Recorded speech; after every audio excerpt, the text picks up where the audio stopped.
আসসালামু আলাইকুম everyone, how are you? তো আমরা প্রথম চ্যাপ্টারটা দেখেছি। এখন দেখব আমরা ফিন্যান্স ও ব্যাংকিং এর second chapter. Another thing. Welcome to হালকেনস্টাইন one stop academic programme.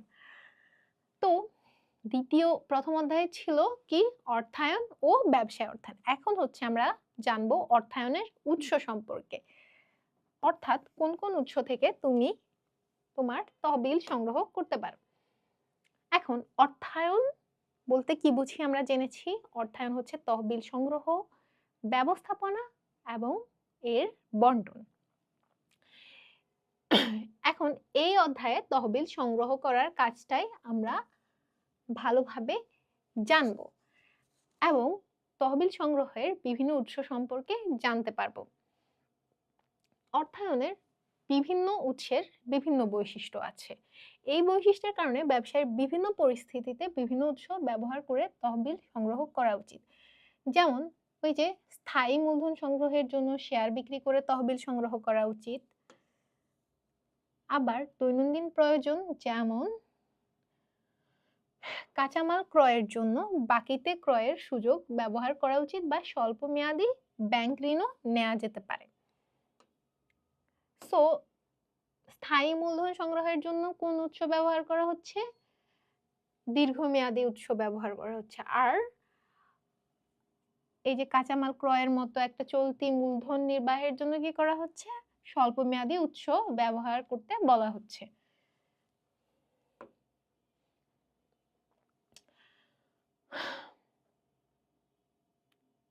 So এখানে দেখা আছে যে কোনো ব্যবসা প্রতিষ্ঠান শুরু করার জন্য এবং দৈনন্দিন ব্যবসায় কার্য পরিচালনার জন্য যে তহবিল প্রয়োজন হয় তার উৎস নির্বাচন অর্থায়ন ব্যবস্থাপনার একটি গুরুত্বপূর্ণ সিদ্ধান্ত বা এটা হচ্ছে প্রথম কাজ।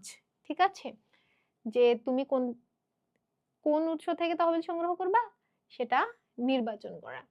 কেননা ভিন্ন ভিন্ন তহবিলের উৎসের খরচও ভিন্ন এবং ভিন্ন মেয়াদ ভিত্তিক তহবিলের সুবিধা অসুবিধাও আলাদা। So what is the reason? The reason is ভিন্ন ভিন্ন তহবিলের খরচ হচ্ছে ভিন্ন, দেন ভিন্ন মেয়াদ ভিত্তিক তহবিলের সুবিধা অসুবিধাও আলাদা। তো বিভিন্ন উৎসের মধ্যে তুলনা করে একটি প্রতিষ্ঠানের জন্য উৎসের যে তহবিলের উৎসের যে মিশ্রণটি সর্বোচ্চ সুবিধা প্রদানকারী ও ন্যূনতম খরচযুক্ত সেই মিশ্রণের উৎস থেকেই প্রতিষ্ঠান তহবিল সংগ্রহ করে। অর্থাৎ এই যে বিভিন্ন উৎস আছে এগুলার মধ্যে তুলনা করা হবে এবং তুলনা করে দেখা হবে যে কোন উৎসগুলার মিশ্রণ বা তহবিলের মিশ্রণ সর্বোচ্চ সুবিধা প্রদানকারী, মানে নিলে সর্বোচ্চ লাভ হবে অ্যান্ড খরচটাও সবচেয়ে কম হবে, সেটাই সিলেক্ট করতে হবে। তহবিল বিনিয়োগের মূল উদ্দেশ্য ব্যবসায়ের মতোই মুনাফা অর্জন। কোনো প্রতিষ্ঠানের মোট ব্যয়ের চেয়ে মোট আয়ের পরিমাণ বেশি হলে সাধারণত মোট মুনাফা বোঝায়। সো মোট মুনাফা কি? মোট মুনাফা ইকুয়ালস টু, সো মোট মুনাফা কখন হবে বলা হয়েছে? মোট আয় যদি মোট ব্যয়ের চেয়ে বেশি হয়। তো আমরা এটাকে লিখতে পারি না, মোট মুনাফা ইকুয়াল টু মোট আয়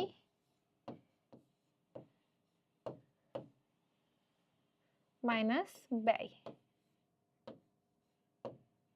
বা মোট ব্যয়। ঠিক আছে, এটা হচ্ছে মোট মুনাফা।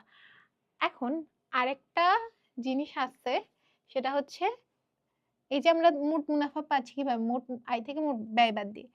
এখন মোট মুনাফা থেকে যদি তহবিলের যে উৎস থেকে আমরা সংগ্রহ করতেছি তহবিল, সেটার খরচ বাদ দেই, উৎস বাবদ খরচ এবং কর বাদ দেই, মানে সরকারকে তো একটা ট্যাক্স দেয়া লাগে, তো এইগুলো যদি আমরা বাদ দেই তাহলে পাচ্ছি কি? নিট মুনাফা।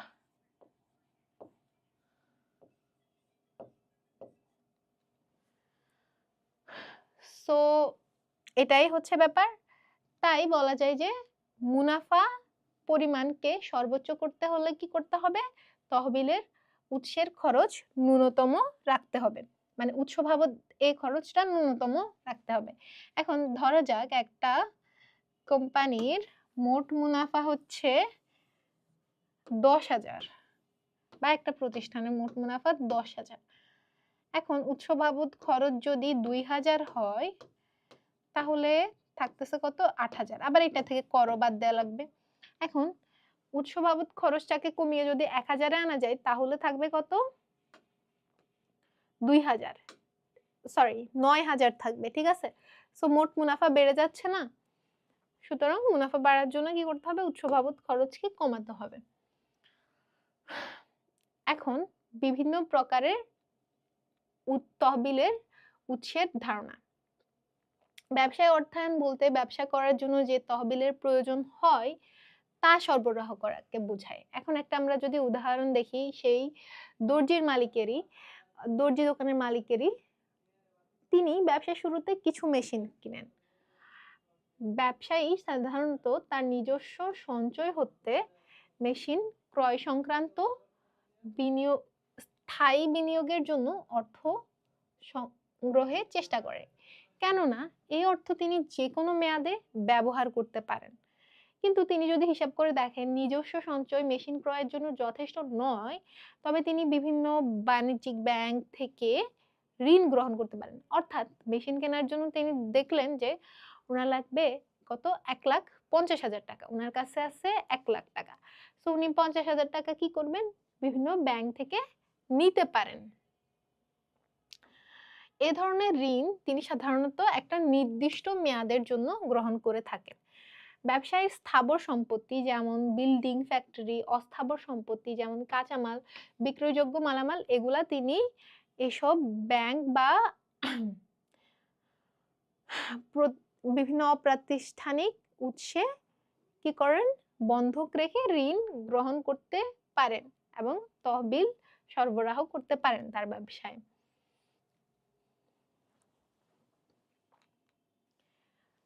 আবার রহমান সাহেব ব্যবসা থেকে যে মুনাফা অর্জন করবেন সেটা তিনি উত্তোলন না করে কারবারে আবার বিনিয়োগ করে দিতে পারেন, ঠিক আছে? এভাবে উনি ওনার তহবিল সরবরাহ করতে পারেন।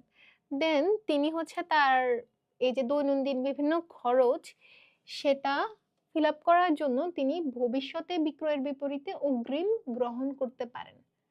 বিক্রয়ের বিপরীতে অগ্রিম, ঠিক আছে? সো উনি ওনার একজন ক্রেতার থেকে আগে টাকা নিতে পারেন। উনি যেহেতু একজন দর্জির মালিক, তো উনি বিভিন্ন প্রয়োজনে কাপড় কেনা বা বিভিন্ন কারণে অনেক সময় আগে টাকা নেই, সো উনি অগ্রিম গ্রহণ করতে পারেন। দেন উনি সার্ভিসটা প্রোভাইড করবেন বা কাপড়টা দিবেন। তারপর আবার বাকিতে মালামাল ক্রয় করেও তিনি অর্থায়ন করতে পারেন। সো ওনার যদি পণ্যের প্রয়োজন হয়, উনি এই পণ্য ক্রয়ের জন্য তো ওনার তহবিল লাগবে, সো উনি সেটার ব্যবস্থা যেহেতু করতে পারতেছেন না, উনি এটা বাকিতেও কিনতে পারেন, ঠিক আছে? আপাতত এটা একটা। তারপর আবার অনেক সময় মূল্যবান মেশিনারিজ বা কোনো যন্ত্রপাতি, বিল্ডিং, জমি, এগুলা উনি না কিনে কি করতে পারেন? বিভিন্ন প্রতিষ্ঠান হতে নির্দিষ্ট সময়ের জন্য ভাড়া নিতে পারেন। এতে ব্যবসায়ী একসাথে প্রচুর অর্থ বিনিয়োগের ঝুঁকি হতে রক্ষা পায়। এটাকে বলা হয় লিজ, ঠিক আছে? নিজে না কিনে উনি ভাড়া নিলেন কারো থেকে। সো এগুলা হচ্ছে তহবিল সংগ্রহের এক একটা উৎস। দেন বড় বড় কোম্পানি যেগুলো আছে, বেক্সিমকো বা স্কয়ার, এরা হচ্ছে শেয়ার ও ঋণপত্র বিক্রয়ের মাধ্যমে অর্থ সংস্থান করে এবং এই ধরনের উৎস থেকে সংগ্রহিত অর্থ দীর্ঘমেয়াদে ব্যবহারযোগ্য। আমরা কি কি দেখতে পেলাম? যে অর্থ সংগ্রহের উৎস মধ্যে যে নিজস্ব তহবিল থেকে করা পসিবল অর্থ সংগ্রহ, দেন ঋণ গ্রহণের মাধ্যমে অর্থ সংগ্রহ বা তহবিল সরবরাহ করা পসিবল, তারপর বিক্রয়ের বিপরীতে অগ্রিম গ্রহণ থেকে, দেন কারবারের মুনাফা থেকে, তারপর বাকিতে মালামাল ক্রয় করে লিজ নিয়ে তহবিল সরবরাহ করা প্রয়োজন বা অর্থায়ন করা পসিবল। এছাড়া বড় প্রতিষ্ঠানগুলো কি করতে পারে? শেয়ার ও ঋণপত্র বিক্রয় করতে পারে। এভাবে ব্যবসার গঠন, প্রকৃতি ও উদ্দেশ্যের ভিন্নতার কারণে নানা রকম উৎস হতে প্রতিষ্ঠান তহবিল সংগ্রহ করে থাকে। সো দীর্ঘমেয়াদী উৎস থেকে তহবিল সংগ্রহ করে থাকে সাধারণত বড় প্রতিষ্ঠানগুলো। যে কোনো ব্যবসা প্রতিষ্ঠানে তহবিলের দুটি ভিন্ন উৎস থাকে, ঠিক আছে?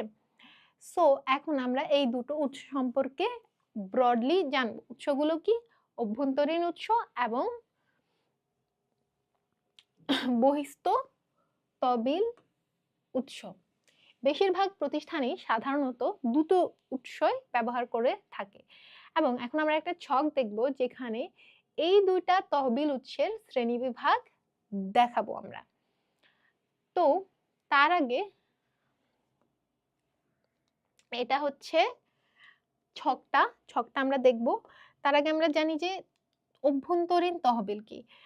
ব্যবসার যে মালিক তার সঞ্চিত মুনাফা বা অব্যবহৃত মুনাফার মাধ্যমে সঞ্চিত মুনাফা কি? এখন প্রশ্ন আসতে পারে, সঞ্চিত মুনাফা হচ্ছে তিনি মুনাফার যে অংশটা খরচ না করে বা উত্তোলন না করে, ঠিক আছে, রেখে দিচ্ছেন, সেটাই হচ্ছে সঞ্চিত মুনাফা। বা অব্যবহৃত মুনাফার মাধ্যমে যে তহবিল ব্যবসার প্রয়োজনে বিনিয়োগ করে তাকে অভ্যন্তরীণ তহবিল বলা হয়। অর্থাৎ তিনি এই মুনাফার এই অংশটা খরচ না করে তার বিনিয়োগের জন্য রেখে দিয়েছেন। অভ্যন্তরীণ তহবিল উৎসগুলোকে আবার দুই ভাগে ভাগ করা যায়। সেটা হচ্ছে কি? মালিকানা ভিত্তিক ও মুনাফা ভিত্তিক। এখন আমরা ছকটা যদি দেখি, আমরা ছকটা ভালোভাবে মুখস্থ করতে হবে। এটা মুখস্থ করা ছাড়া উপায় নাই, এটা অবভিয়াসলি মুখস্থ করতে হবে। বাট আমরা যদি ধরনগুলা জানি তাহলে আমাদের মানে প্রত্যেকটা যদি আমরা ব্যাখ্যা সহ জানি তাহলে আমাদের হচ্ছে মনে থাকবে ভালোভাবেই।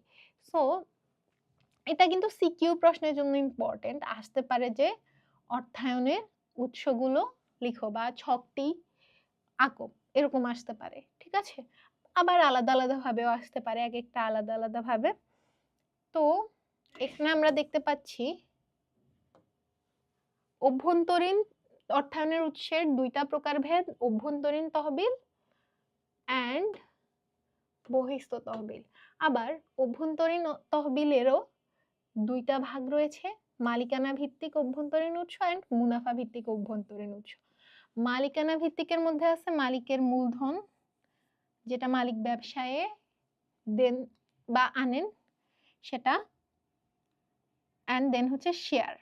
মানে বড় বড় কোম্পানির ক্ষেত্রে শেয়ার হোল্ডাররা যে শেয়ার কিনেই তো ওরা কোম্পানির মালিক হয়। সো শেয়ারও হচ্ছে মালিকানা ভিত্তিক উৎস। দেন মুনাফা ভিত্তিক অভ্যন্তরীণ উৎসের মধ্যে আছে অবন্টিত মুনাফা ও সঞ্চিত তহবিল, লভ্যাংশ সমতাকরণ তহবিল, বিধিবদ্ধ সঞ্চিতি।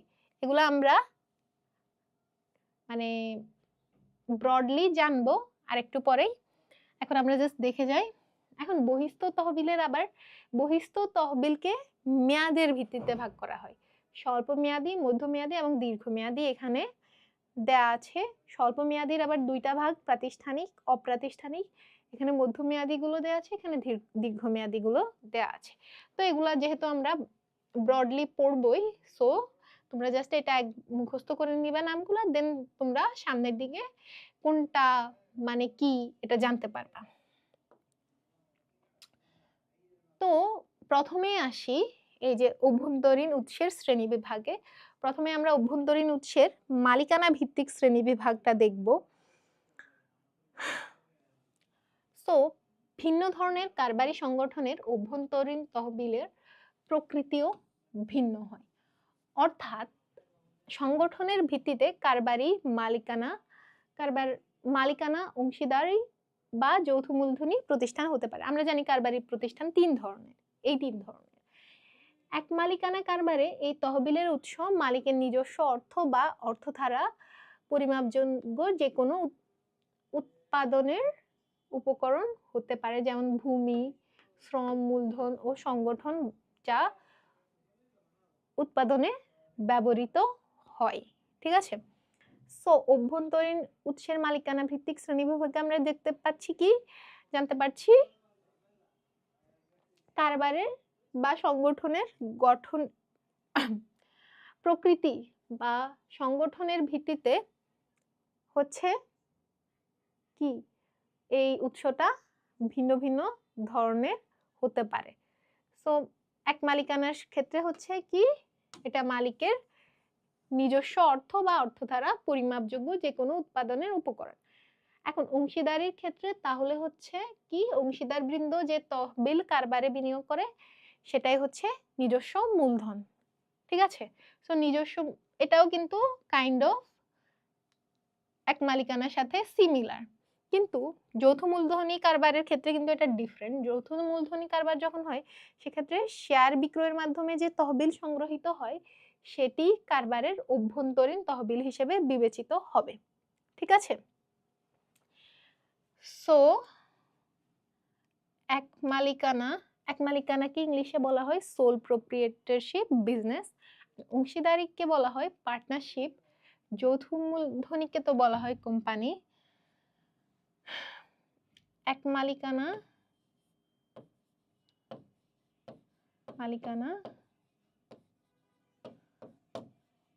ও অংশীদারের ক্ষেত্রে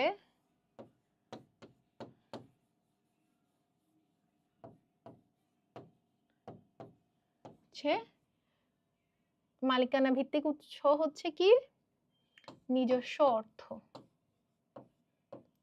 এক মালিকানার ক্ষেত্রে মালিকের নিজস্ব অর্থ, আর অংশীদারির ক্ষেত্রেও অংশীদাররা যে পরিমাণ অর্থ বিনিয়োগ করছে সেটা। আর কোম্পানির ক্ষেত্রে জিনিসটা হচ্ছে কি,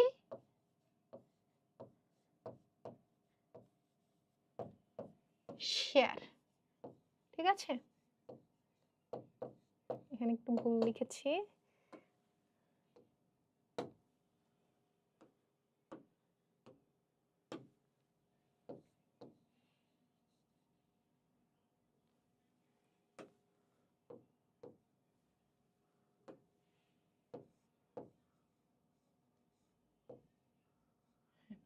শেয়ার, ঠিক আছে, এটাই ডিফারেন্স। এখন কোম্পানি আবার দুই টাইপের হইতে পারে, বা যৌথ মূলধনী কারবার দুই টাইপের হতে পারে, প্রাইভেট লিমিটেড এবং পাবলিক লিমিটেড। দুইটার মধ্যে আবার ডিফারেন্স আছে। প্রাইভেট লিমিটেড, প্রাইভেট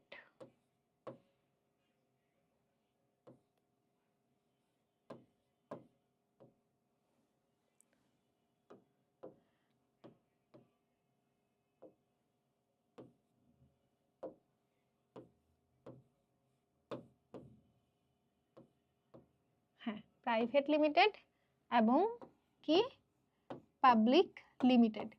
এখন প্রত্যেকটারই দুইটারই ডিফারেন্স আছে। এগুলা কি, কোম্পানির প্রকারভেদ। কোম্পানি,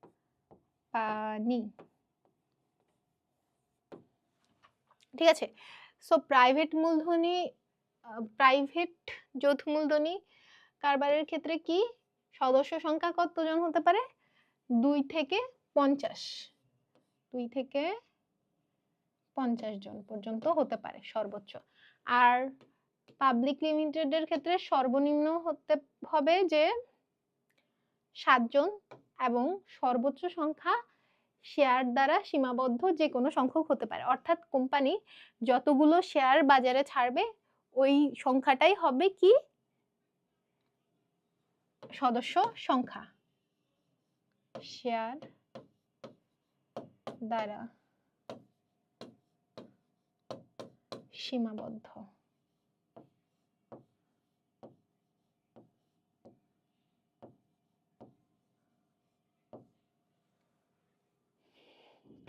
পাবলিক লিমিটেড বা প্রাইভেট লিমিটেড উভয় কোম্পানি শেয়ার বিক্রয়ের মাধ্যমে মূলধন সংগ্রহ করে থাকে। তবে প্রাইভেট লিমিটেড কোম্পানি শেয়ার বাজারে শেয়ার বিক্রি করে না, তারা হচ্ছে নির্ধারিত মালিকদের কাছে শেয়ার বিক্রি করে। আর পাবলিক লিমিটেড কোম্পানি কি করে? পাবলিক লিমিটেড কোম্পানি শেয়ার বাজারে শেয়ার বিক্রি করে। এখন এই অধ্যায় সম্পর্কে আমরা আরো ব্রডলি জানবো সপ্তম অধ্যায়ে। আপাতত এটুকুই জেনে রাখা ভালো। এখন আমরা মালিকানা ভিত্তিক উৎস তো দেখলাম, অভ্যন্তরীণ উৎসের মালিকানা ভিত্তিক শ্রেণীবিভাগ দেখলাম। এখন মুনাফা ভিত্তিক শ্রেণীবিভাগটা দেখব।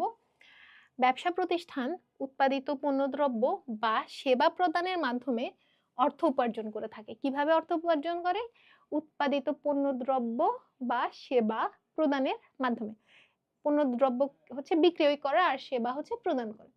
এই উপার্জিত আয় থেকে উৎপাদন খরচ, বিক্রয় খরচ বাদ দিলে যে অর্থ থাকে সেটাই হচ্ছে প্রতিষ্ঠানটির অর্জিত মুনাফা। সো যে এই যে আয় করে, অর্থ উপার্জন করে, এটাই কিন্তু প্রতিষ্ঠানের মুনাফা না। সো আই ইজ নট মুনাফা। আয়ের পরও উৎপাদন খরচটা, বিক্রয় খরচটা বাদ দিতে হবে। এটাই হচ্ছে অর্জিত মুনাফা। এই মুনাফা থেকে ঋণের সুদ বা সরকারকে প্রদেয় ট্যাক্স বানা ও সরকারকে প্রদেয় ট্যাক্স মানে দুইটা আলাদা জিনিস, দুইটাই প্রদান করার পর বাকিটা বিভিন্নভাবে তহবিলের উৎস হিসেবে ব্যবহার করা যায়, যেটা আমরা সামনের দিকে আলোচনা করব। ঋণের ক্ষেত্রে হচ্ছে কি কিস্তি পরিশোধ করা বাধ্যতামূলক। অভ্যন্তরীণ উৎস ব্যবহারে বাধ্যতামূলকভাবে তেমন কিছু প্রদান করতে হয় না, ফলে তহবিল পরিশোধের অপারগতা সংক্রান্ত ঝুঁকি কিছুটা কমে যায়। ঋণ কিন্তু বহিস্থ তহবিলের উৎস, অভ্যন্তরীণ উৎস না। অভ্যন্তরীণ উৎসের মুনাফা ভিত্তিক শ্রেণীবিভাগটা আমরা এখন দেখছি। সো তিনটা টাইপ আছে, আমরা ওখানে দেখেছিলাম। প্রথমেই হচ্ছে অবন্টিত মুনাফা বা সঞ্চিত তহবিল। সো নিট মুনাফার যে অংশটা শেয়ার হোল্ডারদের মধ্যে বন্টন না করে, ঠিক আছে, কোম্পানির ক্ষেত্রে কি করা হয়, মুনাফার অংশটা শেয়ার হোল্ডারদের মধ্যে বন্টন করা হয়। যে অংশটা বন্টন না করে কারবারে বিনিয়োগ করা হয় সেটাই হচ্ছে কি অবন্টিত মুনাফা। আর ভবিষ্যতে ব্যবসা সম্প্রসারণ বা ব্যবসা বাড়ানোর কথা চিন্তা করে এই অবন্টিত মুনাফা একটি তহবিলে যদি আলাদা করে রাখা হয় তাকেই বলা হয় সঞ্চিতি তহবিল। আবার ভবিষ্যতে হঠাৎ করে কোনো একটা আর্থিক বিপর্যয় আসলো, তখনও সঞ্চিতি তহবিল সৃষ্টি করা যায়। সো আমরা কি জানলাম, অবন্টিত মুনাফা হচ্ছে নিট মুনাফার যে অংশটা মুনাফা হিসেবে না দিয়ে বিনিয়োগের জন্য বিনিয়োগ করা হচ্ছে সেটাই অবন্টিত মুনাফা। আর ব্যবসায় সম্প্রসারণের জন্য ভবিষ্যতে যদি এই অবন্টিত মুনাফাটা একটা তহবিলে রাখা হয় সেটাই হচ্ছে সঞ্চিতি তহবিল। তারপর আসি লভ্যাংশ সমতাকরণ তহবিল। সো শেয়ার হোল্ডাররা কোম্পানি থেকে নিয়মিতই লভ্যাংশ পেয়ে থাকে। সো একটা টাইমে হইতে পারে কি কোনো একটা ইয়ারে ব্যবসায় খুব খারাপ হইলো, মানে আয় খুব খারাপ হইলো, তখন হচ্ছে শেয়ার হোল্ডারদের লভ্যাংশ না দেওয়া মানে হয়তো দেওয়া যাবে না, কারণ ওই পরিমাণ আয় নাই। কিন্তু যদি লভ্যাংশ না দেওয়া হয় তাহলে কি সমস্যা হবে? লভ্যাংশ না দেওয়া হলে সমস্যা হবে হচ্ছে যে কোম্পানির যে সুনাম সেটা কমে যাবে, ঠিক আছে। সো সুনাম কমে গেলে কি হবে, সেটা কিন্তু শেয়ার প্রাইসের উপর, শেয়ারের মূল্য কমে যাবে। তো তখন কোম্পানি করে কি, কোম্পানি এই সুনামকে অক্ষুণ্ণ রাখার জন্য যে বছর মুনাফা বেশি হয় সে বছর নিট মুনাফার একটা অংশ লভ্যাংশ সমতাকরণ তহবিলে সরিয়ে রাখে, যেটা পরবর্তীতে যখন মুনাফা কম হয় মানে কোনো একটা ইয়ারে, তখন হচ্ছে এখান থেকে নিয়ে হচ্ছে শেয়ার হোল্ডারদের লভ্যাংশ হিসেবে দিতে পারে। এভাবে নির্দিষ্ট হারে প্রতি বছর নিয়মিতভাবে লভ্যাংশ প্রদান করতে পারে। এটা করলে কি হবে, তাদের সুনামও বজায় থাকবে। এরপর এখানে বিধিবদ্ধ সঞ্চিতিটা দেয়া নাই, সেটা আমি ছোট করে তোমাদের বলি। প্রত্যেকটা এই যে ব্যাংকগুলা, বাণিজ্যিক ব্যাংকগুলার কিছু অংশ মানে তাদের তহবিলের কিছু অংশ বাধ্যতামূলকভাবে কোথায় রাখতে হয়, কেন্দ্রীয় ব্যাংকে জমা রাখতে হয়। এটাকেই বলা হয় বিধিবদ্ধ সঞ্চিতি, ঠিক আছে। তহবিল তো হচ্ছে তহবিল না, মেইনলি মোট মুনাফা বা মোট যে আয় হয়, ঠিক আছে। সো এটার কিছু অংশ কি করতে হয়, ব্যাংকে, কেন্দ্রীয় ব্যাংকে জমা রাখতে হয়। এটাই হচ্ছে কি বিধিবদ্ধ সঞ্চিতি। এখন এতক্ষণ আমরা অভ্যন্তরীণ উৎসগুলো দেখেছি, এখন আমরা হচ্ছে বহিস্থ তহবিলের উৎসগুলো সম্পর্কে জানবো। বহিস্থ তহবিল বলতে বোঝায় প্রতিষ্ঠানের বাইরের কোনো উৎস, যেমন ব্যাংক থেকে ঋণ নিয়ে তহবিল সংগ্রহ করাকে বোঝায়। ঠিক আছে, এটি তহবিল সংগ্রহের একটা জনপ্রিয় উৎস। এখন ব্যাংক ঋণের কয়েকটা বৈশিষ্ট্য আছে। ব্যাংক ঋণের প্রথম বৈশিষ্ট্য হচ্ছে নির্দিষ্ট মেয়াদ থাকবে এবং উক্ত মেয়াদের মধ্যে ঋণ ব্যবহার করে সুদ আসল ফেরত দিতে হয়। অর্থাৎ নির্দিষ্ট টাইম থাকবে, টি দিয়ে প্রকাশ করতে পারি যেটাকে আমরা। সুদের হার নির্দিষ্ট থাকে, সুদের হারকে আমরা সাধারণত আই দিয়ে প্রকাশ করি অথবা আর দিয়ে প্রকাশ করি। ঠিক আছে, সো নির্দিষ্ট সুদের হার থাকবে যা ইউজুয়ালি চেঞ্জ হয় না। দেন নিয়মিতভাবে সুদের অর্থ ও কিস্তি পরিশোধ এবং মেয়াদন্তে আসল পরিশোধ করা কারবারের জন্য বাধ্যতামূলক, অর্থাৎ পেমেন্ট। সো তিনটা বৈশিষ্ট্য আছে ব্যাংক ঋণের, সেগুলা কি কি আমাদের মনে রাখার জন্য আমরা মনে রাখবো কি, টি আই পি, এই তিনটাই। টি হচ্ছে কি মেয়াদ থাকবে, আই হচ্ছে সুদের হার সুনির্দিষ্ট থাকবে বা ইন্টারেস্ট বা সুদের হার, দেন পি হচ্ছে পেমেন্ট, অর্থাৎ নিয়মিতভাবে সুদের অর্থ কিস্তি এবং মেয়াদ শেষে আসল পরিশোধ করতে হবে। এখন কারবারটা যদি লাভজনক না হয় তাও এই অর্থটা পরিশোধ করতে হবে। এছাড়া ব্যাংকের কাছে ঋণপত্র, ডিবেঞ্চার বা বন্ড বিক্রয় করেও একই ধরনের তহবিল সংগ্রহ করা যায়। অগ্রাধিকার শেয়ার বিক্রি করে তহবিল সংগ্রহ করাও তহবিল সংগ্রহের বহিস্থ উৎস হিসেবে পরিচিত। সো আমরা জেনেছি যে শেয়ার বিক্রি সাধারণত না, শেয়ার বিক্রি অভ্যন্তরীণ তহবিলের মধ্যে পড়ে, কিন্তু সেটা হচ্ছে সাধারণ শেয়ার বিক্রি। শেয়ারের আবার কিছু ভাগ আছে যেটা তোমরা সামনের দিকে জানবা, সাধারণ শেয়ার, অগ্রাধিকার শেয়ার। সো অগ্রাধিকার শেয়াররা কাইন্ড অফ কি বলে, ঋণদাতার মতোই কোম্পানির কাছে।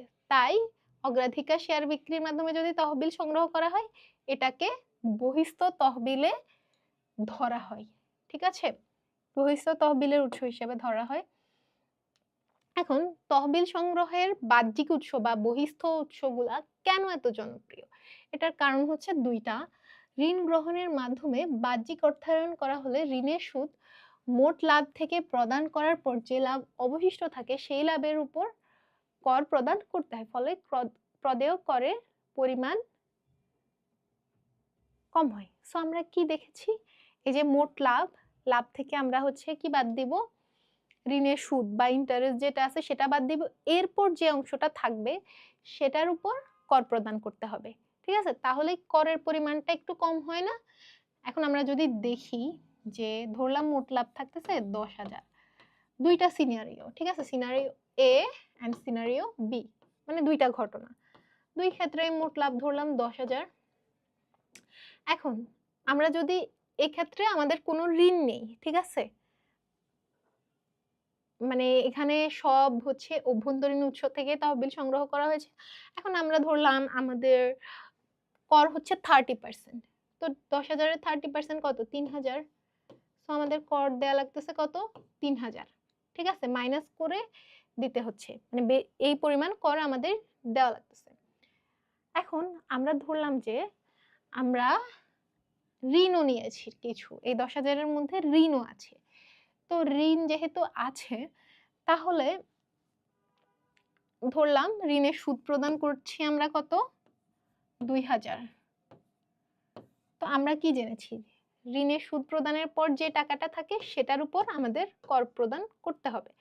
সো 8,000 আমরা জেনেছি যে কর যদি 30% আমরা ধরেছি, এখানে 30% হয়, তাহলে 8,000-এর 30% হচ্ছে 2,400।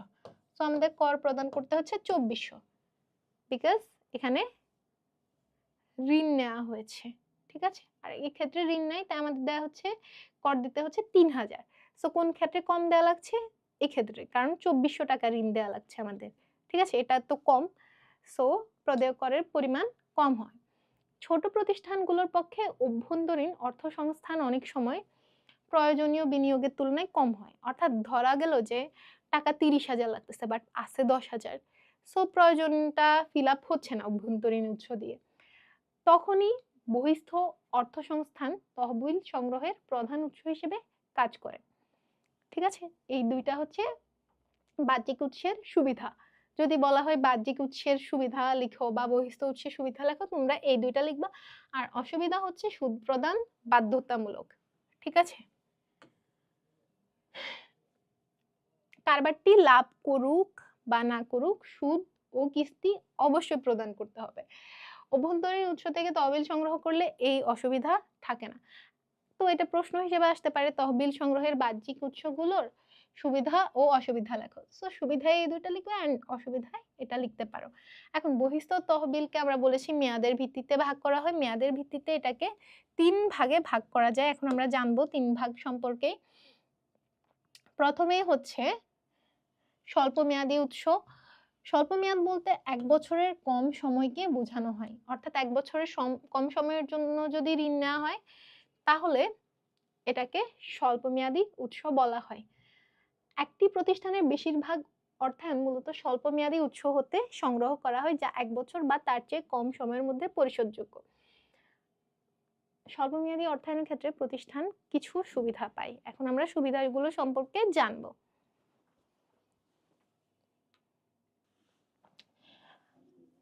তো স্বল্পমেয়াদী অর্থায়নের সুবিধাগুলো হচ্ছে, প্রথমতই আসে স্বল্পমেয়াদী উৎস হতে অর্থ সংস্থানের খরচ তুলনামূলকভাবে সর্বোচ্চ আবার সর্বনিম্ন উভয়ই হইতে পারে। সো সর্বোচ্চ কখন হবে? যদি বাণিজ্যিক ব্যাংক হতে ঋণ গ্রহণ করা হয় তাহলে এটা যদি স্বল্প মেয়াদে ঋণ গ্রহণ করা হয় তাহলে তুলনামূলকভাবে সুদের হার বেশি হবে। এখন সুদের হার সর্বনিম্ন কিভাবে করা যায়? এটার জন্য হচ্ছে বাকিতে পণ্য ক্রয় করা যেতে পারে, মজুরি বকেয়া রাখা যেতে পারে কিছু সময়ের জন্য। এভাবে প্রতিষ্ঠানগুলো স্বল্প সময়ের জন্য অর্থের সংস্থান করতে পারে। ঠিক আছে, এগুলোর কোনো মূলধনী খরচ নেই। দ্বিতীয়ত, স্বল্পমেয়াদী অর্থ আদান প্রদানের প্রক্রিয়াটা হচ্ছে সবচেয়ে দ্রুততম ও সরল প্রক্রিয়া। ঠিক আছে, কিন্তু মধ্যমেয়াদে এবং দীর্ঘমেয়াদে এটা এতটাও সরল বা দ্রুত না। তৃতীয়ত হচ্ছে, যেসব ব্যবসা প্রতিষ্ঠানের পণ্যদ্রব্যের চাহিদা 1 বছর সময়ের মধ্যে অতি দ্রুত পরিবর্তন হয়, এগুলো হচ্ছে উৎপাদন ও অর্থায়নের, এসব প্রতিষ্ঠানে উৎপাদন ও অর্থায়নের দীর্ঘমেয়াদী পরিকল্পনা করা যায় না। যেমন এই যে ফ্যাশন হাউসের কথা বলা হয়েছে, এগুলোর চাহিদা খুব দ্রুত পরিবর্তনশীল। সো ওরা হচ্ছে খুব কম পরিমাণেই পণ্য তৈরি করে এবং তাই তাদের বিনিয়োগের পরিমাণটাও দরকার হয় কম। ঠিক আছে, পণ্য যেহেতু ওরা কম উৎপাদন করবে বা কম পোশাক বানাবে, তো ওদের বিনিয়োগও কমই লাগে। সো এটা দীর্ঘমেয়াদী উৎস থেকে করার প্রয়োজন পড়ে না, এটা ওরা স্বল্পমেয়াদী উৎস থেকেই করে থাকে এবং এটা ওদের জন্য সুবিধাজনক। এখন স্বল্পমেয়াদী উৎসগুলোকে 2 ভাগে ভাগ করা যায়, সেটা হচ্ছে কি প্রাতিষ্ঠানিক ও অপ্রাতিষ্ঠানিক। প্রথমতই আমরা প্রাতিষ্ঠানিক উৎসগুলো দেখব। প্রাতিষ্ঠানিক উৎসের মধ্যে প্রথমেই আছে প্রাপ্য বিল বাট্টাকরণ। পণ্য যখন বাকিতে ক্রয় করা হয় তখন ক্রয়কারী প্রতিষ্ঠান হচ্ছে বিক্রেতাকে একটা দলিলের মাধ্যমে বিক্রেতাকে হচ্ছে একটা দলিল দেয়। ঠিক আছে, দলিলের মাধ্যমে এই মর্মে অঙ্গীকার দেয় যে নির্দিষ্ট মেয়াদ শেষে নির্দিষ্ট পরিমাণ অর্থ পণ্য ক্রয় বাবদ পরিশোধ করবে এবং এই মেয়াদটা হয় সাধারণত 3 মাস। অর্থাৎ ক্রেতা বিক্রেতাকে একটা দলিল দেয় এবং একটা প্রমিস করে কাইন্ড অফ। ঠিক আছে, সেটাকে বলা হয় কি বিনিময় বিল এবং এই দলিলটাকে বিনিময় বিল বলে। এখন বিক্রেতার কাছে এই বিলটা কি প্রাপ্য বিল, মানে এই টাকাটা তো পাবে তাই না বিক্রেতা, তো এটা তার কাছে একটা প্রাপ্য বিল। এই ধরনের বিল বাণিজ্যিক ব্যাংকে ভাঙিয়ে বা বাট্টা করে নগদ অর্থ সংগ্রহ করা যায়। তো এখানে 3 মাস মেয়াদ তো দেয়া আছে, সো এই দলিলে বলা আছে 3 মাস হতে পারে, 6 মাস হতে পারে বা অনেক টাইমে হয় কি এটা 9 মাসও হতে পারে। ইউজুয়ালি 3 মাস হয়। অনেক টাইমে হয় কি বিক্রেতার খুব আর্জেন্টলি টাকা লাগতেছে, সে ওই যে মেয়াদ শেষে টাকা গ্রহণ করবে সেটার জন্য ওয়েট করতে পারতেছে না, তার খুব আর্জেন্ট দরকার। তখন সে করে কি, বাণিজ্যিক ব্যাংকে গিয়ে প্রাপ্য বিলটা বাট্টা করে। বাট্টা মানে কি, বাট্টার ইংলিশ কি, ডিসকাউন্ট। ঠিক আছে, এটা কিভাবে ডিসকাউন্ট করে, অর্থাৎ সে যে পরিমাণ অর্থ পাবে তার চেয়ে কিছু পরিমাণ কম অর্থ গ্রহণ করে বা তাৎক্ষণিকভাবে গ্রহণ করে। যেমন এখানে আমরা একটা উদাহরণ দেখতে পাই, একজন বিক্রেতা মার্চ মাসে 30 তারিখের ক্রেতা মার্চ মাসের 30 তারিখের মধ্যে বিক্রেতাকে 500 টাকা পরিশোধ করার কথা। ঠিক আছে, সে পণ্য কিনছে জানুয়ারি মাসের 1 তারিখে, তখনই ও একটা এই যে বিনিময় বিল দিয়েছে এবং বলছে যে মার্চ মাসের 30 তারিখের মধ্যে পরিশোধ করবে। এখন বিক্রেতার খুব টাকার দরকার, তখন সে কি করবে, তখন হচ্ছে এই বিনিময় বিলটাকে সে ব্যাংকের কাছে গিয়ে বাট্টা করবে এবং কিছু কম, যেমন 500 টাকার বিলে 3% বাট্টা ধরে এটা 3%, 2% বা অনেক সময় 5%ও ধরা হয়, যেটা ইউজুয়ালি ধরা হয় না, 2-3%ই ধরা হয়। এই 2-3% বাট্টা করে 485 টাকা নগদ সংগ্রহ করবে। অর্থাৎ সে পাইতো 500 টাকা, সে গ্রহণ করবে 485 টাকা। সে যদি এই বাট্টা না করতো, মার্চের 30 তারিখে সে 500 টাকাই পাইতো তার ক্রেতার কাছ থেকে। কিন্তু তার আর্জেন্ট টাকা দরকার, তাই সে ব্যাংকে যায় কি করছে, বাট্টা করে 485 টাকা গ্রহণ করছে। দেন হচ্ছে প্রদেয় বিল, যেটা ক্রেতার দৃষ্টিতে, বিক্রেতার দৃষ্টিতে প্রাপ্য বিল, সেটা হচ্ছে ক্রেতার দৃষ্টিতে প্রদেয় বিল, এবং এটা একটা স্বল্পমেয়াদী অর্থায়নের উৎস। ঠিক আছে, ক্রেতা এই যে বাকিতে পণ্য কিনতে পারতেছে, এটাই হচ্ছে তার অর্থায়ন। অর্থাৎ পণ্য কিনতে তো টাকা লাগে, তাই না, তখন ওর কাছে টাকা নাই, তহবিল নাই, তো সে বাকিতে কিনতে পারতেছে, এটাই হচ্ছে তার জন্য অর্থায়ন। ঠিক আছে,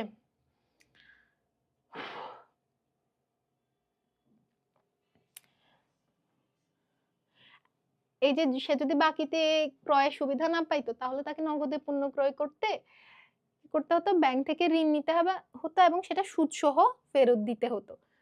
ঠিক আছে, দেন আসে স্বল্পমেয়াদী ব্যাংক ঋণ। স্বল্পমেয়াদী অর্থায়নের ক্ষেত্রে জামানতবিহীন ব্যাংক ঋণ একটা প্রধান উৎস। জামানতবিহীন মানে হচ্ছে জামানত হিসেবে কোনো সম্পত্তি রাখতে হবে না।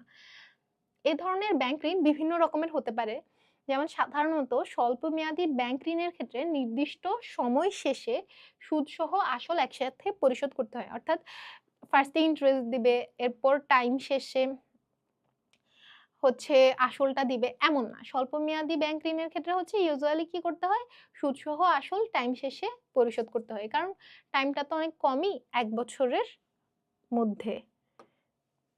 তারপর অনেক সময় ব্যাংক গ্রহীতাকে নির্দিষ্ট সময়ের পূর্বেই ঋণের কিয়দংশ মানে কিছু অংশ বা সম্পূর্ণ অংশ পরিশোধে উৎসাহ প্রদানের নিমিত্তে মোট পরিমাণের উপর কিছু ছাড় প্রদান করে। ঠিক আছে, ব্যাংক মানে একজন ঋণ গ্রহীতা 6 মাস পর প্রদেয় 6,000 টাকা। ঠিক আছে, 6,000 টাকা দেওয়ার কথা ব্যাংকে, 6,000 টাকা ঋণ নিয়েছিল, 6 মাস পর দেওয়ার কথা 6,000। এখন ব্যাংক 6 মাসের আগে টাকাটা পাওয়ার জন্য কি করতে পারে, ঋণ গ্রহীতাকে 2% কম মানে 2% ছাড় দিতে পারে, বলতে পারে যে 2% ছাড় দিয়ে, মানে এখন যদি পরিশোধ করে তাহলে 2% ছাড় পাবে, অর্থাৎ সে 5,880 টাকা প্রদান করতে পারে। সো যেহেতু কম প্রদান করা লাগতেছে, অনেক সময় ঋণ গ্রহীতা ওই টাইম পিরিয়ড শেষ হওয়ার আগেই টাকাটা দিয়ে দেয়।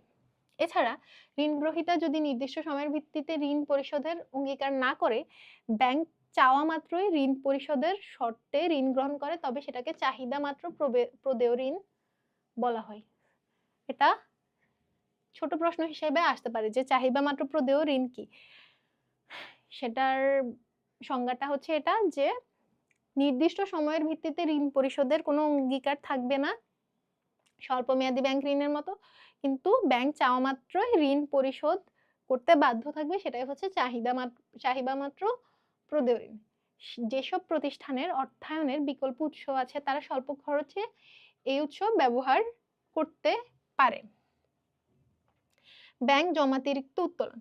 স্বল্পমেয়াদী ব্যাংক ঋণের আরেকটি উৎস হচ্ছে ব্যাংক জমাতিরিক্ত উত্তোলন। সব প্রতিষ্ঠানই মূলত চলতি হিসাবের মাধ্যমে পাওনা আদায় ও দেনা পরিশোধ করে থাকে। সো চলতি হিসাব কি, ব্যাংকের বিভিন্ন ধরনের হিসাব আছে, চলতি হিসাব, সঞ্চয়ী হিসাব।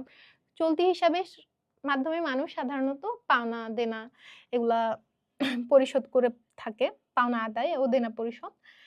এখন জমাতিরিক্ত উত্তোলন কথাটা শুনলেই আমরা বুঝি যে জমার অতিরিক্ত, তাই না? এটাই এক্স্যাক্টলি ব্যাংক হিসাবে, এই ধরনের ব্যাংক হিসাব সাধারণত মক্কেল বা প্রতিষ্ঠানকে জমার অতিরিক্ত উত্তোলনের সুযোগ প্রদান করে, তবে জমার অতিরিক্ত উত্তোলনের সর্বোচ্চ পরিমাণ ব্যাংক সীমাবদ্ধ করে দেয়। এটাই হচ্ছে জমাতিরিক্ত উত্তোলন। সাধারণত যেসব প্রতিষ্ঠানে বছরের কিছু সময়ে বিক্রয় কমে যায়, সেই সময় এই ধরনের উৎস থেকে অর্থায়ন একটা বহুল প্রচলিত পদ্ধতি। কিন্তু এই ধরনের জমাতিরিক্ত উত্তোলনের একটা অসুবিধা হচ্ছে, এই ধরনের ঋণের সুদের হার অন্যান্য স্বল্পমেয়াদী উৎস থেকে বেশি এবং ব্যাংক চাওয়া মাত্রই ঋণ গ্রহীতাকে এটা পরিশোধ করতে হয়। এটা কাইন্ড অফ চাহিদা মাত্র প্রদেয় ঋণের মতো, ঠিক আছে? দেন লাস্টলি হচ্ছে স্বল্পমেয়াদী উৎসের মধ্যে আরেক স্বল্পমেয়াদী উৎসের প্রাতিষ্ঠানিক উৎসের মধ্যে লাস্টটা হচ্ছে ক্ষুদ্র ঋণ। এ ধরনের ঋণ সাধারণত কৃষি নির্ভর, মানে বিশেষ বিশেষ বিভিন্ন খাতের চলতি মূলধনের চাহিদা পূরণের জন্য প্রদান করা হয়। এটার মধ্যে আছে কৃষি, কুটির শিল্প ইত্যাদি। হ্যাচারি বা খামার পরিচালনা এগুলো আছে। তো গ্রামীণ ব্যাংক, যুব উন্নয়ন ব্যাংক, সমবায় ব্যাংক এরা হচ্ছে সাধারণত এই ধরনের ঋণ দিয়ে থাকে। এই ঋণগুলো ধাপে ধাপে উদ্দেশ্য অর্জনের ভিত্তিতে প্রদান করা হয়। এতক্ষণ আমরা স্বল্পমেয়াদী অর্থায়নের প্রাতিষ্ঠানিক উৎসগুলো দেখেছি। এখন আমরা দেখব অপ্রাতিষ্ঠানিক উৎস। অপ্রাতিষ্ঠানিক উৎসের মধ্যে প্রথমতই আছে বাণিজ্যিক পত্র। বাণিজ্যিক পত্র হচ্ছে কি, কারবারি প্রতিষ্ঠান অর্থায়নের জন্য নির্দিষ্ট সময়ান্তে বা সময় শেষে লাভসহ আসল অর্থ প্রদানের অঙ্গীকারে আবদ্ধ হয়ে এই বাণিজ্যিক পত্র বিক্রয় করে। এগুলা সাধারণত কারা বিক্রয় করে? খুব সুনাম আছে বড় ব্যবসায়ী বা ইন্ডাস্ট্রিয়ালিস্ট টাইপের মানুষজন, তাদের সাময়িক অর্থের প্রয়োজন পূরণের জন্য এই বাণিজ্যিক পত্র বিক্রয় করে থাকে। এক্ষেত্রে বাণিজ্যিক পত্রের ক্ষেত্রে জামানত হিসেবে কি থাকে? প্রতিষ্ঠানের সুনাম। তো এগুলা সাধারণত করে থাকে, এই যে বলেছিলাম, সাধারণত খ্যাতিমান ব্যক্তি, বাণিজ্যিক ব্যাংক, বীমা কোম্পানি, পেনশন তহবিল, ওরা তাদের তহবিলের প্রয়োজনে, সাময়িক তহবিলের প্রয়োজনে এই ধরনের অর্থায়ন করে। দেন হতে পারে ক্রেতা হতে অগ্রিম গ্রহণ। অনেক সময় বিশ্বস্ত ও স্থায়ী ক্রেতারা ভবিষ্যৎ ক্রয়ের মোট মূল্যের সম্পূর্ণ বা কিয়দংশ অগ্রিম প্রদান করে, ফলে বিক্রেতা সাময়িক সময়ের জন্য অর্থ সংস্থান করতে পারে। ঠিক আছে?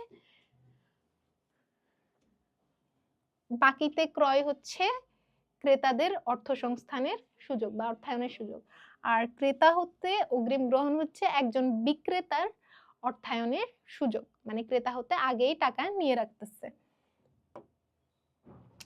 মজুত মাল বন্ধকীকরণ। স্বল্পমেয়াদী অর্থ সংস্থানের জন্য মজুত পণ্য ব্যবহার করা যায়।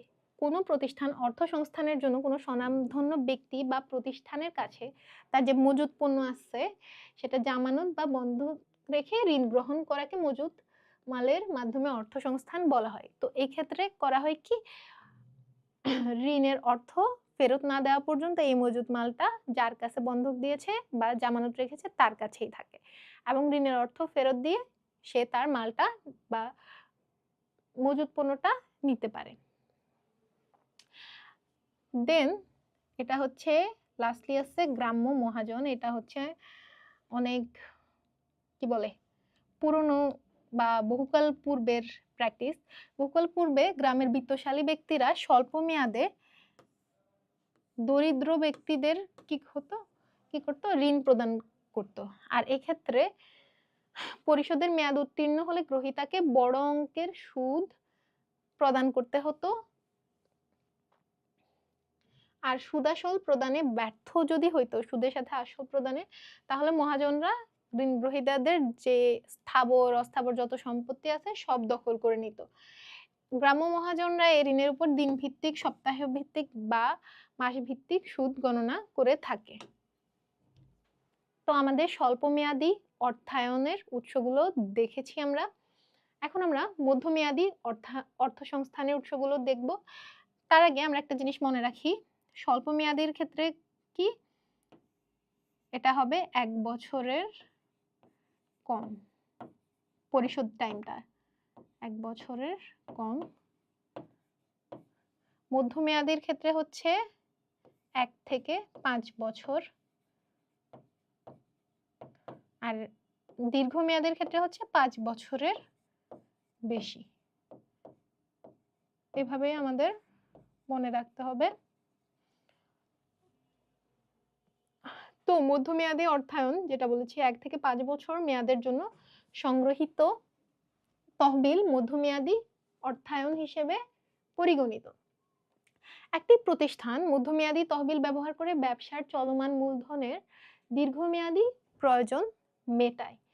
এই তহবিলের খরচ বা সুদের হার স্বল্পমেয়াদী তহবিলের খরচের থেকে বেশি হতে পারে এবং দীর্ঘমেয়াদী তহবিলের খরচের থেকে কম হয়। সো এটা কিসের চেয়ে বেশি? স্বল্পমেয়াদী তহবিলের খরচ থেকে বেশি, কিন্তু দীর্ঘমেয়াদী তহবিলের খরচ থেকে কম স্বল্পমেয়াদী তহবিলের খরচটা। বিভিন্ন বৈশিষ্ট্য ভেদে এর উৎস আলোচনা করা হলো। প্রথমে আছে বাণিজ্যিক ব্যাংক প্রদত্ত ঋণ। বাণিজ্যিক ব্যাংকগুলো যেসব ঋণ মধ্যম মেয়াদের জন্য প্রদান করে সেগুলো সাধারণত জামানতের বিপরীতে দেওয়া হয়, অর্থাৎ জামানত হিসেবে কিছু একটা রাখতে হয় কোনো সম্পত্তি। জামানত হিসেবে চলতি মূলধন অথবা স্থায়ী সম্পত্তি ও ব্যবহারযোগ্য বেশি পরিমাণে ঋণ প্রদান একটি বাণিজ্যিক ব্যাংকের জন্য ঝুঁকিপূর্ণ হতে পারে।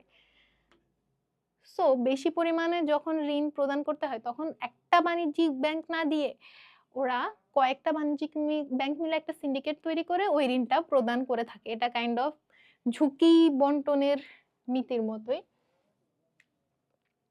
বাণিজ্যিক ব্যাংক ঋণ প্রদানের পূর্বে কি করে? বাংলাদেশ ব্যাংক দ্বারা পূর্ব নির্ধারিত অথবা নির্ধারিত সুদের হার ও ঋণের চাহিদা বিচার বিশ্লেষণ করে নির্দিষ্ট হারে সুদ ধার্য করে। তো এটাই হচ্ছে সুদ ধার্য করার সিস্টেম। দেন হচ্ছে বিশেষায়িত আর্থিক প্রতিষ্ঠান আছে কিছু, স্পেশালাইজড অর্গানাইজেশন, যেগুলা সাধারণত রাষ্ট্রায়ত্ত খাতে বেশ কিছু আর্থিক প্রতিষ্ঠান গড়ে তোলা হয়। এগুলা বিশেষ বিশেষ খাতের উন্নয়নের স্বার্থে নিয়োজিত থাকে। এসব প্রতিষ্ঠান সংশ্লিষ্ট খাতের কারবারি প্রতিষ্ঠান অপেক্ষাকৃত সুবিধাজনক শর্তে মেয়াদি ঋণ দিয়ে থাকে। সো এইসব প্রতিষ্ঠানগুলো হয় কি, কারবারি যে প্রতিষ্ঠান আছে সেগুলার চেয়ে সুবিধাজনক শর্তে মেয়াদি ঋণ দিয়ে থাকে সংশ্লিষ্ট খাতের জন্য। এটা হতে পারে শিল্প ব্যাংক, কৃষি ব্যাংক, বাংলাদেশ ক্ষুদ্র কুটির শিল্প, এগুলোর উন্নয়নের জন্য মেইনলি এই ব্যাংকগুলো কি হয়েছে, তৈরি হয়েছে এই বিশেষ বিশেষ খাতের জন্য। দেন হচ্ছে বেসরকারি প্রতিষ্ঠান বা এনজিও। ঠিক আছে, এনজিও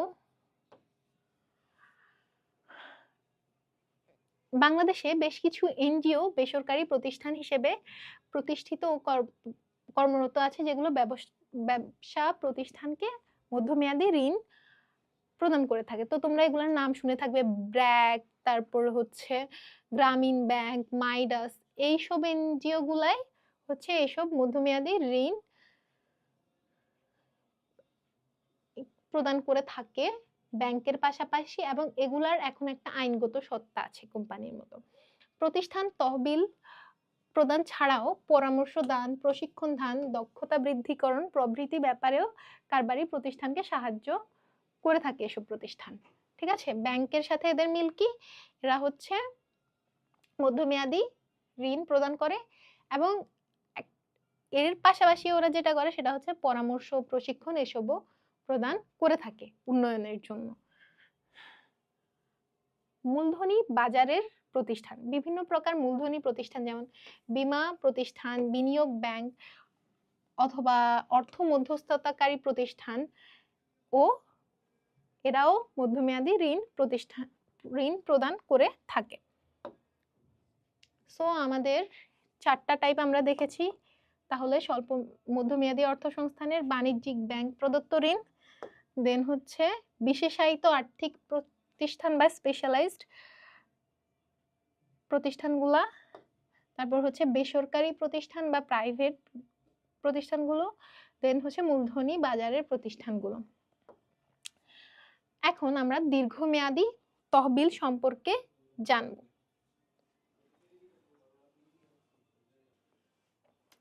দীর্ঘমেয়াদী অর্থায়নের মেয়াদ হচ্ছে 5 বছর থেকে ঊর্ধ্বে যে কোনো সময়কাল পর্যন্ত। যেটা আমরা আগেই জেনেছি, দীর্ঘমেয়াদী তহবিলের কিছু বৈশিষ্ট্য আছে এবং এই বৈশিষ্ট্যগুলো হচ্ছে, প্রথম বৈশিষ্ট্য কি, যে দীর্ঘমেয়াদী অর্থায়নের মাধ্যমে সংগৃহীত তহবিলের আকার সাধারণত স্বল্পমেয়াদী ও মধ্যমেয়াদী উৎসের তুলনায় বড় হয়। ঠিক আছে, এটা হচ্ছে প্রথম বৈশিষ্ট্য, যে এটার তহবিলের আকার বড় হবে। এই তহবিল বিভিন্ন স্থায়ী সম্পত্তি যেমন ভূমি, দালান কোঠা ইত্যাদি ক্রয়ের জন্য ব্যবহৃত হয়, মানে স্থায়ী মূলধন সরবরাহের জন্য এটা ব্যবহৃত হয়। আরেকটা বৈশিষ্ট্য হচ্ছে কি, এটার পরিশোধ সংক্রান্ত পদ্ধতি। এটা হচ্ছে বৈশিষ্ট্য নাম্বার 2। দীর্ঘমেয়াদী তহবিল ঋণের মাধ্যমে যদি গৃহীত হয় তা চুক্তি মোতাবেক পরিশোধ করতে হয়। আর যদি শেয়ার বিক্রয়ের মাধ্যমে তহবিল সংগ্রহ করা হয় তবে মালিকের তহবিল হিসেবে বিবেচিত হয় বলে ব্যবসা বিলুপ্ত না হওয়া পর্যন্ত পরিশোধের প্রয়োজন হয় না। এক মালিকানার অংশীদারি কারবারের ক্ষেত্রে মালিকের নিজস্ব মূলধনও সাধারণত দীর্ঘমেয়াদে অনির্দিষ্টকালের জন্য ব্যবহার করা যায়। আর থার্ড যে বৈশিষ্ট্য সেটা হচ্ছে কি, আয়কর সংক্রান্ত বৈশিষ্ট্য। শেয়ারের লভ্যাংশ হচ্ছে করযোগ্য, অর্থাৎ শেয়ারের লভ্যাংশের উপরও কর দিতে হবে। কিন্তু ঋণের ক্ষেত্রে সুবিধা কি, ঋণের ক্ষেত্রে হচ্ছে ঋণপত্রের সুদ করযোগ্য নয়, অর্থাৎ এটা ট্যাক্স এক্সাম্পশন, মানে এটার উপর কর দেওয়ার প্রয়োজন নেই। এই কারণে শেয়ার বিক্রয় করে দীর্ঘমেয়াদী অর্থায়ন করলে যে খরচটা হয়, কিন্তু ঋণপত্রের মাধ্যমে করলে অপেক্ষাকৃত কম খরচ হয়। আবার দীর্ঘমেয়াদী তহবিলের, এখন আমরা দীর্ঘমেয়াদী তহবিলের উৎসগুলা আলোচনা করব। ঠিক আছে, প্রথমতই আমরা দেখতে পাই হচ্ছে ঋণ। যে কোনো প্রতিষ্ঠান সাধারণত মূল্যবান যন্ত্রপাতি, মেশিনারি, দালান কোঠা নির্মাণ, জমি ক্রয় ইত্যাদি প্রয়োজনীয়, মানে বড় বড় যে ব্যয়গুলা, যন্ত্রপাতি, মেশিনারিজ, বিল্ডিং বানানো বা জমি ক্রয়, এগুলো নির্বাহের জন্য বড় অঙ্কের অর্থ দীর্ঘ সময়ের জন্য জামানতের বিপরীতে ঋণ নিয়ে থাকে। দীর্ঘমেয়াদে ঋণ প্রদানের ক্ষেত্রে ব্যাংকগুলো প্রতিষ্ঠানের কি কি দেখে? আয়, সুনাম, স্থায়ী সম্পদের পরিমাণ, অতীত ঋণ গ্রহণ ও পরিশোধ বিষয়ক তথ্যাদি বিচার বিশ্লেষণ করে থাকে। ঠিক আছে, ওদের ব্যাংকের সেফটির জন্য। তো দীর্ঘমেয়াদী ঋণ নেওয়া হয় স্থায়ী বিনিয়োগের জন্য, যেটা আমরা দেখেছি, যেমন কারবারটির পরিসর বৃদ্ধি, কারখানা নির্মাণ, বিল্ডিং নির্মাণ, বড় আকারের যন্ত্রাদি ক্রয় ইত্যাদি। এই সকল বিনিয়োগ সিদ্ধান্ত গ্রহণের আগে সংশ্লিষ্ট কারবারি প্রতিষ্ঠান একটা প্রাক্কলন করে, যেটাকে ক্যাপিটাল বাজেটিং বলে। ঠিক আছে, অর্থাৎ যে প্রতিষ্ঠানটা ঋণ নিবে তারা হচ্ছে, মানে এত বড় একটা বড় অঙ্কের খরচের আগে ওরা একটা আয় ব্যয় প্রাক্কলন করে, যে এই খাতে আমি বিনিয়োগ করতেছি, এখান থেকে আমার আয় কত আসবে এবং এটা কি ওয়ার্থ ইট কিনা, আমার ব্যয়ের চেয়ে বেশি হবে কিনা, এটাকে বলা হয় ক্যাপিটাল বাজেটিং। সেখানে উক্ত বিনিয়োগ থেকে ভবিষ্যতে যে লাভ ক্ষতি হবে তার পর্যালোচনা করা হয়। লাভ ক্ষতির এই প্রাক্কলন বিবেচনা করেই ঋণদাতা প্রতিষ্ঠান সন্তুষ্ট হলে পরে ঋণ প্রদান করে থাকেন। তো এটা হচ্ছে ঋণ। দেন আসছে ঋণপত্র। ঋণপত্র আর ঋণ কিন্তু সেম না। ঋণ হচ্ছে বড় অঙ্কের টাকা একসাথে গ্রহণ, জামানতের বিপরীত।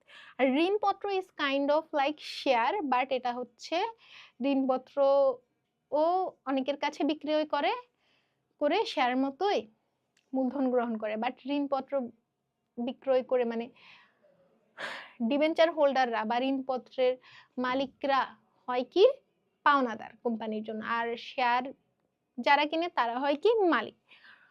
সো এক্ষেত্রেও বড় অঙ্কের ঋণ কেটে ছোট ছোট খণ্ডে বিক্রয়ের মাধ্যমে তহবিল সংগ্রহ করা হয়। এটা একটা শেয়ারের বিকল্প।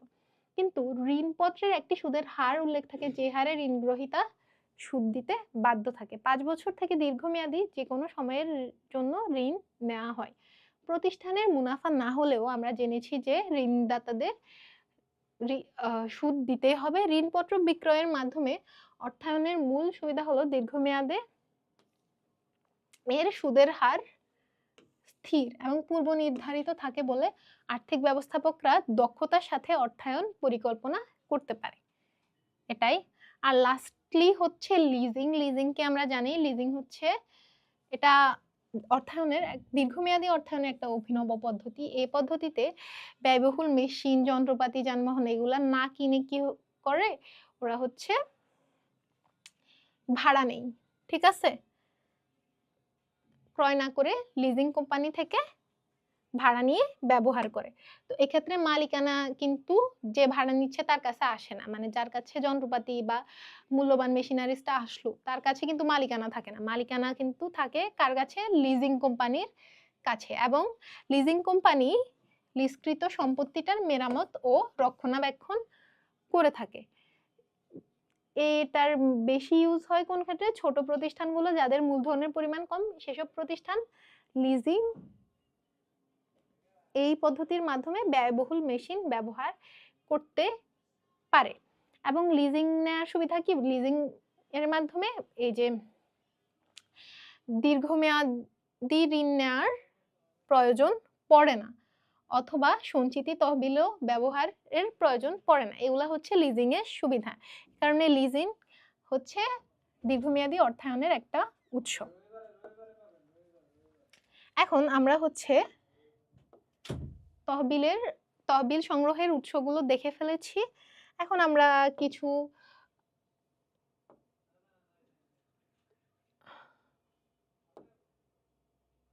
প্রতিষ্ঠান সম্পর্কে জানবো। একটা প্রতিষ্ঠান সম্পর্কে জানবো, সেটা হচ্ছে আন্তর্জাতিক মুদ্রা তহবিল বা IMF। এটা হচ্ছে একটা আন্তর্জাতিক অর্থায়ন সংস্থা। IMF এর ফুল হচ্ছে কি? International Monetary Fund. এটাই হওয়ার কথা, money fund or monetary fund something. যুক্তরাষ্ট্রের ব্রেটন উডস সম্মেলনের প্রস্তাব অনুযায়ী 1945 সালে এটা প্রতিষ্ঠিত হয়। সো এমসিকিউর জন্য তোমরা এটা মনে রাখবা। এটা কোথায় হয়, কোন সম্মেলনের প্রস্তাব অনুযায়ী হয়? ব্রেটন উডস সম্মেলনের। ইটস আ ফেমাস সম্মেলন। এবং 1945 সালে IMF প্রতিষ্ঠা করা হয়। বর্তমানে এর সদস্য সংখ্যা 179 জন। বিভিন্ন দেশের অর্থনৈতিক পুনর্গঠনে এই সংস্থা সাহায্য করে থাকে এবং এর প্রধান কার্যালয় হচ্ছে যুক্তরাষ্ট্রের ওয়াশিংটনে। এটাই। এখন উৎস নির্বাচনে কিছু বিবেচ্য বিষয় আছে যেগুলো আমরা দেখব এখন। প্রথমতই আসি, সেটা হচ্ছে ব্যবসার ধরনে।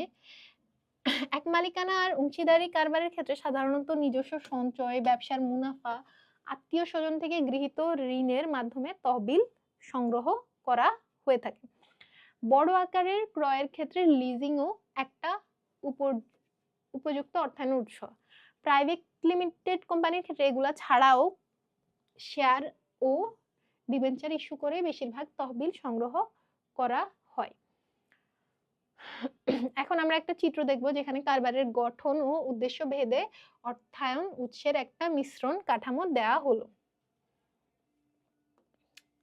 সো এখানে আমরা ফার্স্টে দেখতেছি সঞ্চয়, নিজস্ব সঞ্চয় বা সঞ্চিতি তহবিলের সঞ্চিতি তহবিল না, নিজস্ব সঞ্চয়। সঞ্চয়ের মাধ্যমে কোন কোন কারবার হচ্ছে তহবিল সংগ্রহ করতে পারে? সো এটা পারে এক মালিকানা কারবার এবং অংশীদারি কারবার। প্রাইভেট লিমিটেড কোম্পানি আর পাবলিক লিমিটেড কোম্পানির মালিক যেহেতু শেয়ার মালিকরা, সো এক্ষেত্রে সঞ্চয়ের কোনো কাজ নাই। দেন অবন্টিত মুনাফা এক্ষেত্রে এবং প্রত্যেকটা ক্ষেত্রেই ইউজ করা যেতে পারে। অবন্টিত মুনাফা হচ্ছে মুনাফার যে অংশটা হচ্ছে কি উত্তোলন না করে বিনিয়োগের জন্য রেখে দেওয়া হয়। জমাতিরিক্ত উত্তোলন ব্যাংক থেকে এটা এই 4টা টাইপে করতে পারে। স্বল্প মেয়াদী ঋণও নিতে পারে, লিজিংও সুবিধাও এই 4টা টাইপে নিতে পারে। কিন্তু দীর্ঘমেয়াদী ঋণ বা বন্ধক নিতে পারে শুধুমাত্র কোম্পানি, এবং private limited, public limited, both company can take দীর্ঘমেয়াদী ঋণ। আর শেয়ার ইস্যু সুবিধাও শুধুমাত্র কোম্পানির আছে, এক মালিকানা কারবার এবং অংশীদারি কারবারের নাই। তো এটা ও একটা বিবেচ্য বিষয়, জামানতযোগ্য সম্পত্তির অপ্রতুলতা। যদি জামানতযোগ্য সম্পত্তি না থাকে, সো এক্ষেত্রে সাধারণত নতুন প্রতিষ্ঠিত ব্যবসা প্রতিষ্ঠানের ক্ষেত্রে স্থায়ী সম্পদ জামানতের ভিত্তিতে ঋণ গ্রহণ করা সম্ভব হয় না, কারণ ওদের তখনও জামানতযোগ্য স্থায়ী সম্পদ থাকে না। আবার নতুন কোম্পানির জন্য শেয়ার ও ডিবেঞ্চার বিক্রয়ও অনেকটা অনিশ্চিত থাকে। মানে নতুন কোম্পানি হইলে শেয়ার আর ডিবেঞ্চার বিক্রয় হয় কিসের বেসিসে? মুনাফার বেসিসে, তারপর সুনামের বেসিসে। তো নতুন কোম্পানির অত পরিচিতি থাকবে না যে সেই অনুসারে অনেক শেয়ার বা ডিবেঞ্চার বিক্রি করে ওরা তহবিল সংগ্রহ করতে পারে। তো এই অবস্থায় দীর্ঘমেয়াদী তহবিলের প্রয়োজন হলে লিজিং এর মাধ্যমে তহবিল সংগ্রহ করা অধিক যুক্তিসঙ্গত। তারপর অর্থায়নের প্রয়োজনের ধরন। যদি মূল্যবান যন্ত্রপাতি, মেশিনারিজ, জমি, দালান কোঠা ইত্যাদি ক্রয় করতে চাই, তাহলে দীর্ঘমেয়াদী উৎস যেমন যেগুলো আছে ওগুলো থেকে সেসব উৎস ব্যবহার করাই বেটার হয়, ঠিক আছে।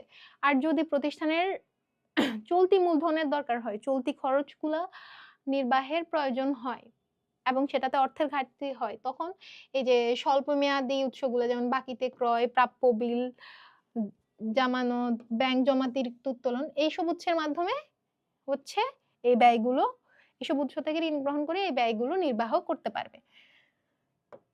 দেন আসে তহবিল উৎসের খরচ। সো এক একটা উৎসের খরচ হচ্ছে এক এক রকম। তহবিল ব্যবহার হতে অর্জিত আয় ও তহবিল সংগ্রহের খরচের মধ্যে তুলনামূলক সুবিধা অসুবিধার বিচার বিশ্লেষণ করা হয়। দেন সেই উৎস থেকে তহবিল সংগ্রহ করে যেটার খরচ সবচেয়ে কম। আগে আমরা বলেছি আমাদের উদ্দেশ্য কি থাকবে, ওই উৎসটা সিলেক্ট করা যেটার খরচ সবচেয়ে কম বা ন্যূনতম। ধরা যাক একটা প্রতিষ্ঠান তার কার্য পরিচালনার জন্য একটা কারখানা ক্রয় করতে চায়, একটা কারখানা কিনতে চায়। ফলে তহবিল সংগ্রহে প্রতিষ্ঠানটি শেয়ার ইস্যু করে, কিন্তু শেয়ারের মাধ্যমে তহবিল সংগ্রহের জন্য শেয়ার হোল্ডারদের লভ্যাংশ প্রদান করতে হয়, মাস্ট, যা এ উৎসটির খরচ। আবার প্রতিষ্ঠানটি নতুন কারখানা ক্রয়ের জন্য সম্পত্তি বন্ধক রাখতে পারে। এ ধরনের বন্ধকের মাধ্যমে দীর্ঘমেয়াদী ঋণ দিলে ঋণদাতা প্রতিষ্ঠানকে ঋণ পরিশোধ না হওয়া পর্যন্ত সুদসহ কিস্তি পরিশোধ করতে হয়, ঠিক আছে। ফলে এই উৎসটি অনেক ব্যয়বহুল। এই দুটির মধ্যে যেটার খরচ ন্যূনতম সেই উৎসটি প্রতিষ্ঠান গ্রহণ করতে পারে, অথবা দুটি উৎসের মধ্যে লাভজনক মিশ্রণের মাধ্যমে তহবিল সংগ্রহ করতে পারে। সো এই দুটোটার খরচ, তারপরে এই দুটোটা ফলে প্রাপ্ত যে ওদের লাভ হবে যেভাবে করলে, সেটা ওরা হচ্ছে বিশ্লেষণ করবে। দেন দেখবে যেটার খরচ ন্যূনতম সেটা সিলেক্ট করবে, অথবা দেন ওরা একটা মিশ্রণও বানাইতে পারে। সো ওদের ঋণ দরকার দীর্ঘমেয়াদী, ধরলাম 20 লাখ, সো ওরা 10 লাখ টাকার দীর্ঘমেয়াদী ঋণ নিতে পারে, আবার 10 লাখ টাকার কোনো একটা মূল্যবান কিছু লিজ নিতে পারে, ঠিক আছে। সো একটা মিশ্রণ ওরা করতে পারে। শেয়ারের লভ্যাংশ করযোগ্য, কিন্তু ঋণপত্রের সুদ করযোগ্য নয়। সুতরাং করের বোঝা লাঘব করার জন্য ব্যাংক বা অন্যান্য সূত্র থেকে সুদের ভিত্তিতে ঋণ নেওয়া অভ্যন্তরীণ উৎস থেকে তহবিল সংগ্রহ করা থেকে অধিকতর শ্রেয়, এবং এটাই most of the business people করে থাকে।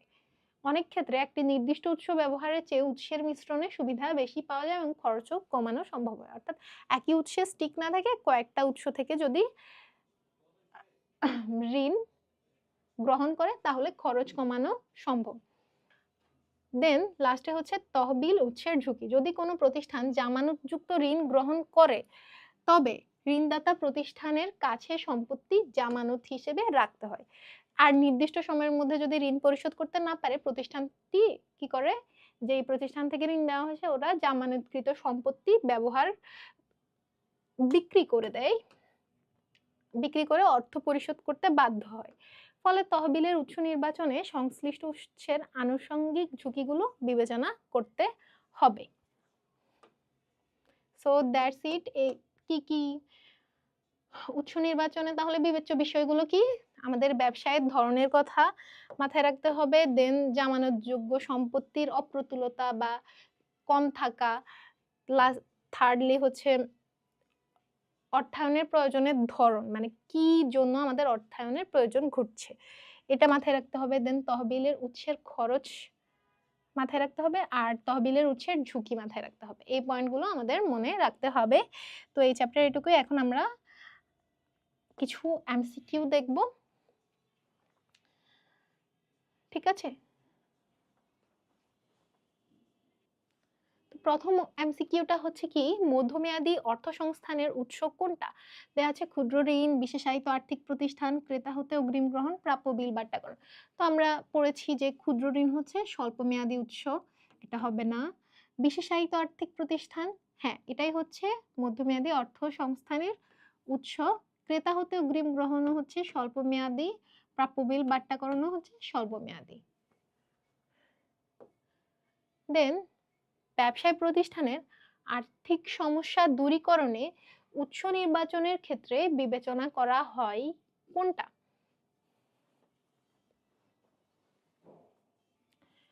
সো এটা হচ্ছে কি, ব্যবসায় প্রতিষ্ঠানের আর্থিক সমস্যা দূরীকরণে উৎস নির্বাচনের ক্ষেত্রে বিবেচনা করা হয় কি কি? মূলধন যোগানের ব্যয়, এখানে দেওয়া আছে মূলধনের গুরুত্ব ও লক্ষ্য, বিভিন্ন ধরনের উপকারিতা। তো আমরা একটু আগেই উৎস নির্বাচনে বিবেচ্য বিষয়গুলো পড়েছি। সো মূলধন যোগানের ব্যয় কি আসবে? হ্যাঁ, উৎসের খরচ পড়েছি আমরা, এটা আসবে।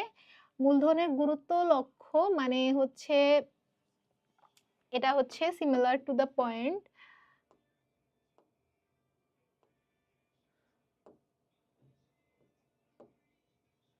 অর্থায়নের প্রয়োজনের ধরন, মানে কি লক্ষ্যে আমরা মূলধনটা চাচ্ছি বা তহবিলটা সংগ্রহ করছি, সো এটাও আসবে। দেন হচ্ছে বিভিন্ন ধরনের উপকারিতা, হ্যাঁ তো এটাও উপকারিতাগুলোও আমাদের বিবেচনা করতে হবে। সো এই তিনটাই আসবে এখানে। সো উত্তরটা হবে 1, 2 ও 3। দেন পোশাক শিল্প ব্যবসায়ী জনাব বজলুর সাহেব তার নতুন প্রতিষ্ঠানের জন্য কিছু প্রয়োজনীয় যন্ত্রপাতি 7 বছরের জন্য ভাড়া নিয়েছেন। 7 বছরের জন্য ভাড়া নিয়েছেন। অল্পদিনের মধ্যেই তিনি ব্যবসায়ী মহলে সুপরিচিতি লাভ করেন। জনাব বজলুর রহমান সাহেবের তহবিল সংগ্রহের ক্ষেত্রে কোন উৎসের সহায়তা বেছে নিয়েছেন তিনি? সো এখানে আছে ক্রেতা হতে অগ্রিম গ্রহণ, লিজিং, ঋণপত্র, বাণিজ্যিক পত্র। সো 7 বছরের জন্য যেহেতু ভাড়া নিয়েছেন, এটা আমরা বুঝতে পারি এটা হচ্ছে লিজিং, ঠিক আছে? লিজিং এই কি করা হয়, কোনো পণ্য, কোনো মূল্যবান মেশিনারিজ বা যন্ত্রপাতি দরকার হলে সেটা না কিনে ভাড়া নেওয়া হয় এবং সেটার বদলে ঋণ সুদ প্রদান করা হয় যতদিন পর্যন্ত এই হচ্ছে মালামালটা তার কাছে থাকবে। বজলুর রহমান সাহেবের তহবিল সংগ্রহের ক্ষেত্রে নিচের কোন বিষয়টিকে গুরুত্ব দিয়েছেন? প্রথমে আছে সঞ্চিতি তহবিল ব্যবহার, যেটা করা হয়নি। দেন দীর্ঘমেয়াদী ঋণ গ্রহণ, এটাও করা হয়নি, তিনি দীর্ঘমেয়াদী ঋণ নেননি। অবন্টিত লভ্যাংশ ঋণ, এটাও হয়নি। বাধ্যতামূলক সুদ প্রদান, হ্যাঁ এটাই করা হয়েছে। তিনি লিজিং নিয়েছেন এবং তাকে অবশ্যই সুদ প্রদান করতে হবে, সো উনি এটাই সিলেক্ট করেছেন। এখন আমরা একটা সৃজনশীল প্রশ্ন দেখব। দীর্ঘদিন ধরে জামদানি ব্যবসায়ে নিয়োজিত দীননাথ চক্রবর্তী মাঝে মাঝে অর্থ সংকুলান কল্পে বিভিন্ন উৎস থেকে অল্প সময়ের জন্য অর্থের সংস্থান করতেন, কিন্তু বর্তমানে তিনি তার ব্যবসা প্রসার করতে চাচ্ছেন। এতদের সঙ্গে তাঁত বস্ত্রেরও ব্যবসায় শুরু করতে মনস্থির করেছেন এবং এই প্রসঙ্গে তিনি নারায়ণগঞ্জে একটি পুরাতন ফ্যাক্টরি 100টি মেশিন সহ দীর্ঘ 10 বছরের জন্য নেয়ার লক্ষ্যে কাজ করছেন। অর্থায়নের উৎসকে মূলত প্রথম ক প্রশ্নটা আমরা দেখতে পাচ্ছি, জিজ্ঞেস করছে অর্থায়নের উৎসকে মূলত কয় ভাগে ভাগ করা যায়? 2 ভাগে ভাগ করা যায়, অভ্যন্তরীণ এবং বহিস্থ।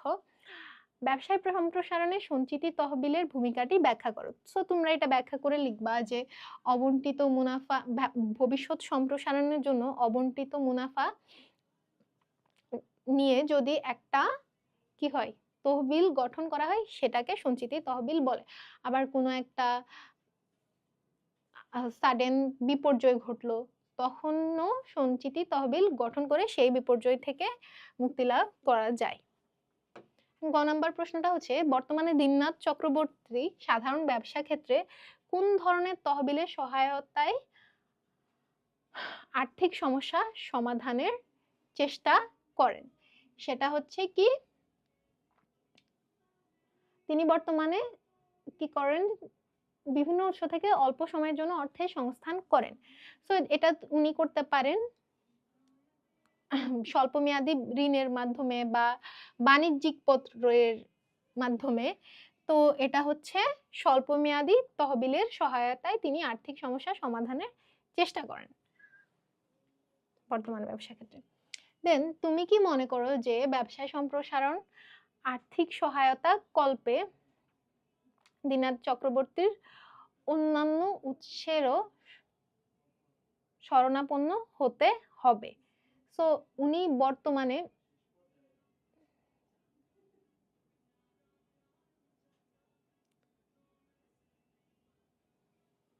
ওয়েট, প্রশ্নটা আমরা আবার একটু দেখি।